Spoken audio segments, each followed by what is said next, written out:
How's it going, guys? Hello, everybody. It's quick look time. All right. Thank you. Oh, man, that's cool. I appreciate it. Thank you, sir, for thinking of the audience. Well, hell yeah, my time is valuable. It's more like quickish, guys. You know, there's no need to cry. You know, I see the guy with the tear, the big guy in the back with the tears. So today's quick look item in the old crusties is the Justin Lundquist design and Kizer produced front flipper Feist XL. I mean it says XL, but it's like paramilitary 2 size, as you can see in the dimensions card right here. You do have the paramilitary 2 dimensions memorized, right? You should. Anyway, this is very light for the size. Slides in the pocket nicely. Been my main everyday carry for 3 or 4 weeks now, depending on when I got it. I forgot. I'm sure it's XL for some hands, but to me it's just a normal size. Alright, we're going to start with the blade.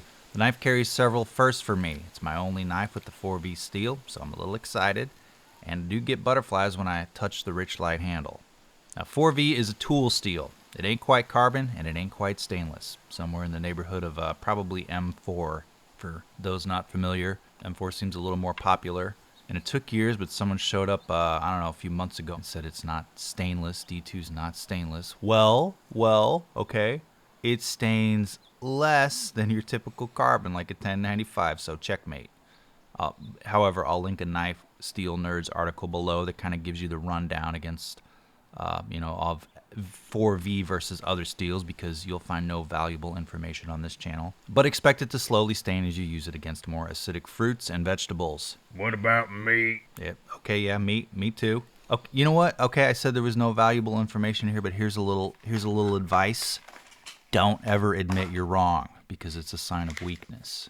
And when someone calls you a son of a bitch who's never wrong, that's actually a compliment, okay? I don't care what anyone says. Now, 4V can rust if you don't wipe it down or lube it often, but not as quick as 1095 in the GECs. You know, of course, the audience knows I like a blade that acquires a little more character as it's used, which is why I like carbon steels and the tool steels.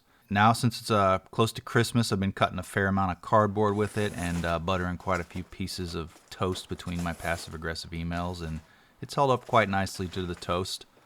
Looks to me like a flat grind and a stone wash finish. The handle is liners over scales, or scales over liners, alright? That would be weird, liners over scales. And the scales are a subgenre of micarta known as Richlite, and Richlite is a brand name of this resin-imbued stuff. Whereas standard micarta is resin-imbued fabric, here it's resin-imbued paper. It seems very durable, and on the website they have a YouTube film that shows you how it's made and how durable it is. It's good enough for me. Now the blue here is like a navy blue. It seems a little lighter on the render photo. See that there's a render photo on his website, but in the actual photo on Justin's website, it's more accurate, like, you know, what I have here. And if the light hits it right, you can see a very subtle texture if you run your dirty, ragged fingernails over it. Even said, it's very fine. The handle's comfortable, rounded, and mostly smooth. And I know in the original videos, Westinghouse clearly pronounces it micarta, but since I'm never wrong in this house, we call it micarta, because at this point it feels right and it drives some people crazy. Now the ball bearing action on this is a dream, and if your wildest dreams are about knife deployment, it's time to get a new hobby, because that's a stupid dream. It's about as good as a front flipper gets. It's easy to pop with the thumb swipe, right? The thumb swipe, but the index finger, you know, with the little index swipe, that's not bad either, you know? And then, of course, there's the advanced knife bro move. I mean, not like me, but like you're the advanced knife bro.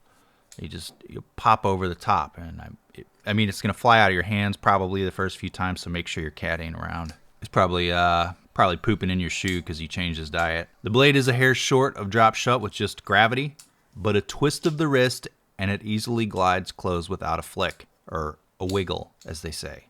A drop shut isn't necessary, remember, but it's always nice when you get it. Here you have black hardware and a skeletonized liner keeping it light with a liner locking system. Super exciting. Liner locks. Pocket clip, tip up, blade backward in the right pocket and not flippable. Now if I were a left-handed person at this point, I just break my left hand to force myself to fidget with my pocket knives with my right hand, because that's really the only way you're going to get your left-handed knife. Of course, you know, targeted harassment campaign. There's always that. Now the pocket clip here wears similarly to a Spyderco black spoon clip, so it's going to pick up wear, showing off the steel underneath, starting with the edges. Mine does have a little bit of wear after a few weeks because I have been carrying it and using it. Pocket clip styles, deep carry smooth, not a pocket killer, but it's still a tight clip to the pocket. Comparisons. First, the Kizer Feist XL. Now you're going to be hard pressed to find a much better front flipper action than this.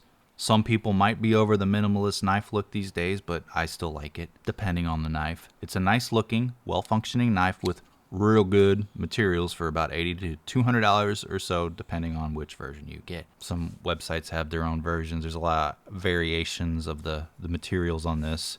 Some have premium steel, some have that silver slick titanium. Or there's the small version, the regular Feist. This is the XL. I prefer the XL. Now the Spyderco Paramilitary 2. You got your Flytanium G10, what do they call these? Lotus scales. And my Lynch clip there. Good fidgeter, good size. It's my reference everyday carry knife. Not my favorite, but easy to recommend and like. Next, a front flipper, the upcoming Purvis Rook. Adam Purvis made these. Pre-orders go live. Well, I mean, Best Tech made them for Adam. Pre-orders go live on December 30th on his website. Pretty nice looking front flipper though. Now the Sharp by Design Mini Tempest. Now these you can't get anymore, which is, that's how these work.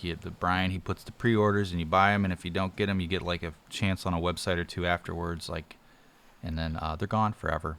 It's a Mini Tempest here. But it's regular size though. It's got the gray titanium and love the inlay. Love the proportion of the inlay to the handle. Like there's a little bit of a frame around it visually. Plus I can't get over how nice the blade profile is. And finally the Arcona Nettle that Levin from the Knife Nuts podcast sent me. Somebody asked me, I think on my last video, who's 11? Okay, I think it's what the hell's the name of that show with the upside down? No, it's just Levin. Okay, I would feel people who watch this know who Levin is because I talk about him in the podcast often. Levon, that's what I used to call him. I call him Levin now because that's what his mom calls him. He said that no one really needs to know that. So smooth as a Kizer, perhaps a little more touchy on the flipper jimping, but it's a very light and large knife, and I feel the Kizer and this are pretty good. They're a good balance of price, size, and good functioning everyday carries in the front flipper style. There's still the high-end version of this available on Knife Nuts, so get it while you can. He did a little special run of them like he does on his knives. That about does it. This is a pretty good knife. I've said pretty good amount of times. I can't think of anything really wrong with it. It's popular for a reason. You see lots of variations of it on a lot of websites. There's a lot of retailers that carry it. This particular version, the Richlite, was on Justin's website. He's got two Micarta versions, and they're about as good deal on his website as they are at any other website. So I would, if you're interested in this knife, go there. Kizer did a real good job on it, and thanks to Justin for sending this to me for a review. You can get these over to site for $90. Follow Justin on Instagram. Say hi to the patrons. We have a few new ones on board recently, so big thanks to them. They helped me pay off my new monitor, and part of my RAID system, the enclosure was like $600, and then the rest of the hard drives are going to be another, $800, whatever. A RAID is not a sexy upgrade. It's not something you look at and go, that's pretty cool. It's like TBs. You got some extra TBs laying around. Tuberculosis. So follow me on Instagram. Make sure you like this video, subscribe to the channel, and every now and then treat yourself. Thanks for watching.